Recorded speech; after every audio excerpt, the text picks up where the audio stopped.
دوسری بات جو انتہائی اہم ہے کہ اگر ہم انقلاب کی بات کرتے ہیں تو کیا یہ صرف انقلاب داموں سے آ جاتا ہے؟ میں نے کہہ دیا کہ ہم انقلاب لائیں گے، انقلاب چاہتے ہیں، تو کیا ہمارے کہنے سے انقلاب آ جائے گا؟ میں اکیلا کہہ رہا ہوں تو آپ اس جموں صاحب آتے ہیں، وہ تشریف لائیں اور اگر آپ کو کہیں کہ انقلاب آنا چاہیے تو کیا اس سے انقلاب آ جائے گا؟ انقلاب کے لیے جو بنیادی چیزیں ضروری ہیں ان میں سب سے پہلی چیز جو ہے وہ میں بیان کر چکا کہ کسی بھی قوم کا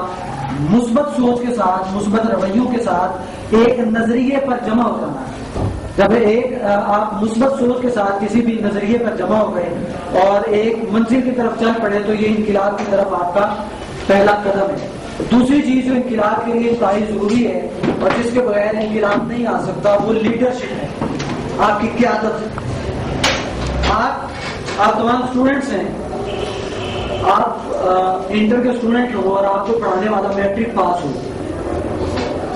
تو کیا اس سے آپ ماسٹرز کر سکیں گے؟ ماسٹرز تو دور کی بات ہے، کیا آپ انٹر بھی پاس کر سکیں گے؟ آپ کو پڑھانے والا میٹرک پاس ہے اور آپ خود انٹر میں تو آپ کبھی بھی پاس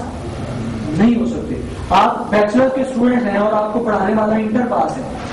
تو کیا ہوگا کہ آپ اس کو پڑھانے والے ہوں گے، اس سے پڑھنے والے نہیں ہیں۔ لہذا جب آپ انقلاب کی بات کرتے ہیں تو جس کی قیادت میں چلنا ہے اس کی کوئی نہ کوئی خوبی ہونی چاہیے۔ جو لیڈر ہے وہ اس قابل ہو کہ وہ لیڈر کہلوانے کے لائق ہو۔ بہت سارے لوگ، میں اپنے مشاہداتی ایک تجربہ آپ کو بیان کرنے لگا ہوں، کسی تنظیم کے پریزیڈنٹ سے کام ہو کے اسٹوڈنٹ آرگنائزیشن کے، میری ان کے ساتھ نشست تھی تو میں نے ان سے پوچھا کہ آپ کا مقصد کیا ہے، آپ کس لیے کام کر رہے ہیں؟ انہوں نے کہا جی ملک میں امن پھیلانے کے لیے اور ملک کو ترقی دینے کے لیے۔ تو کسی سیاسی جماعت کے اسٹوڈنٹ بھی تھا تو میں نے کہا کہ آج ان کی گورنمنٹ ختم ہو جائے اور کل کو دوسری پارٹی کی اگر گورنمنٹ آ جاتی ہے تو آپ کہاں پر ہوں گے؟ تو وہ پریزیڈنٹ تحصیل کاموں کے اس فورم کے اسٹوڈنٹ فورم کے تحصیل کے پریزیڈنٹ، اور انہوں نے کہا جیسے ہی گورنمنٹ تبدیل ہوگی جس کی گورنمنٹ آئے گی ہم اس کے اسٹوڈنٹ فورم میں ہوں گے، یعنی وہی لوگ ہوں گے جو جیسے جیسے جس کی حکومت آئے گی اس کے تحت چلیں گے۔ اس کا مطلب یہ جو میں بتانا چاہ رہا ہوں، آپ کی توجہ اس طرف دلانا چاہ رہا ہوں، وہ یہ کہ اس کا مطلب یہ ہوا کہ آپ اپنی صلاحیتوں کو اس انداز میں ظاہر کر رہے ہیں کہ آپ کو خبر ہی نہیں ہے کہ آپ انسان ہیں اور بھیڑوں کی طرح کسی جانور کے پیچھے لگے ہوئے ہیں۔ جب آپ کو چلانے والا آج کوئی اور ہے کل کوئی اور ہے تو آپ کا نہ دماغ رہا نہ آپ کی کوئی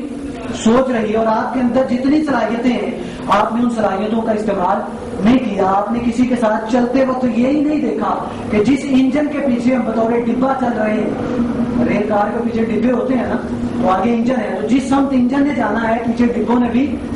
وہیں پر جانا ہے۔ تو جس کو آپ لیڈر آپ اپنا چوز کر رہے ہیں، سلیکٹ کر رہے ہیں، آپ دیکھ ہی نہیں رہے کہ اس میں لیڈرشپ کی کوئی کوالٹی ہے بھی یا نہیں۔ تو جو لیڈرز کی کوالٹیز ہیں، آپ جس بھی کوالٹی کو لے لیں لیڈرز کی، لیڈرشپ پہ جتنی کتابیں انٹرنیٹ پہ آپ بیٹھیں گوگل پہ سرچ کریں، لیڈرشپ پہ آپ کو جتنا مواد ملے گا، اگر یہ ہے کہ لیڈر وہ ہوتا ہے کہ جو لوگوں پر اثر رکھتا ہو، پاور ہو یا نہ ہو، پیسہ ہو یا نہ ہو، وہ لوگوں پر اثر رکھتا ہو، یا لوگ اس سے سیکھنے کے لیے اس کی طرف دیکھیں، یا اس کے پاس نالج ہو، وزڈم ہو، علم اور حکمت ہو، علم بھی رکھتا ہو، علم کے میدان میں دیکھا جائے تو اس کا کوئی ثانی نہ ہو، حکمت کے میدان میں دیکھا جائے تو اس کا کوئی ثانی نہ ہو، اور لوگوں پر اثر انداز ہونے کے انداز سے دیکھا جائے تو اس کا کوئی ثانی نہ ہو، اس کا ویژن دیکھا جائے تو اس میں بھی کوئی اس کا مقابل نہ ہو۔ آپ لیڈرشپ کی کوئی تعریف لے لیں، لیڈرشپ کی کوئی تعریف، اور ایک کمیونیکیشن سکلز جس میں ہو وہ لیڈر ہوتا ہے جو اپنی بات کو دوسروں تک پہنچا سکے، کمیونیکیٹ کر سکے۔ آپ کی سوچ بڑی اچھی ہے، سوچ بڑی اچھی ہے، مگر آپ اپنی بات دوسروں تک پہنچا ہی نہیں سکتے تو کیا ہوگا کہ آپ فلسفی تو بن سکیں گے مگر لیڈر نہیں بن سکیں گے۔ لہٰذا جب آپ نے لیڈر کا چناؤ کرنا ہے تو اس میں دیکھنا پڑے گا کہ کیا یہ جو لیڈرشپ کی کوالٹیز ہے اس میں موجود ہیں۔ تو آپ جس بھی کوالٹی کو لے لیں، مصطفی اسٹوڈنٹس موومنٹ وہ واحد تنظیم ہے اور وہ واحد تحریک ہے کہ جس کی وہ لیڈرشپ ہے کہ آپ جس بھی تعریف کو لیں اس میں کمال اس لیڈرشپ میں دکھائی دیتا ہے۔ آپ علم کے میدان میں دیکھیں تو علم کا کوئی گوشہ ایسا نہیں ہے۔ ہمارے پاس وہ لیڈر ہے، آپ تمام تنظیمات کو آپ اسٹوڈینٹس ہیں، عقل رکھتے ہیں، علم رکھتے ہیں، فہم رکھتے ہیں، تو آپ اگر دیکھیں اور تمام تنظیمات کی لیڈرشپ کو کمپیئر کریں تو آپ دیکھیں کہ کوئی لیڈر ایسا نہیں ہے کہ جس کے 6000 ٹاپکس پر لیکچر ہو، 6000 موضوعات پر لیکچر ہو، 1000 کتب مختلف ٹاپکس پر، اور خالی یہی نہیں ہے کہ وہ پرانے زمانے کی قصے وہ جو باتیں لکھی ہوئی ہیں انہیں کو نقل کر کے آگے بیان کر رہے ہیں، نہیں، جدید دور کے تقاضوں کے عین مطابق جس طبقے کے ساتھ وہ مخاطب ہو اس کی زبان میں وہاں پر بات کی جا رہی ہے، وہ کسی زبان میں ہو، کسی جگہ پر ہو. اور ابھی پچھلے دنوں آپ کو بتانا چاہوں گا، آپ بہت ساروں کے لیے یہ بات نہیں ہوگی، لاسٹ منتھ میں غالباً امریکن تھنک ٹینکس امریکہ میں ایک پروگرام تھا جہاں پر مختلف یونیورسٹیز کے ان کے پروفیسرز تھے، جو ورلڈ بینک ہے اس کے سابقہ پریزیڈنٹ تھے، نیوی کے، ان کی ایئر فورس اور ان کی آرمی، جتنے ان کی نیول فورسز ہیں، آرمی فورسز، ان کے نمائندگان اور ان کے تھنک ٹینکس وہ سارے موجود تھے، اور ان کو لیکچر دینے والے اور اسلام کا ریئل ویژن اور اسلام کا ریئل کنسیپٹ جو ہے ماڈریٹ ویژن اور پرامن ویژن دینے والی جو شخصیت تھی وہ پاکستان کی، وہ ہمارے قائد حضور شیخ الاسلام پروفیسر ڈاکٹر محمد عابد صاحب.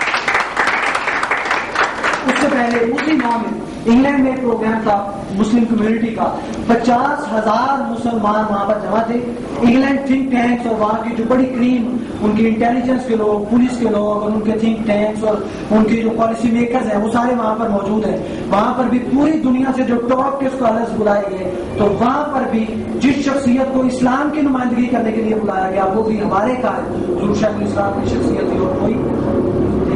تو اگر صرف ان کی شخصیت پر میں بات کرنے لگوں تو اس کے لیے بھی یقیناً جو بات میں نے شروع میں کی کہ ایک نشست پاسبل نہیں ہے کہ ایک ہی نشست میں وہ ساری کی ساری بات کر سکوں. تیسری بات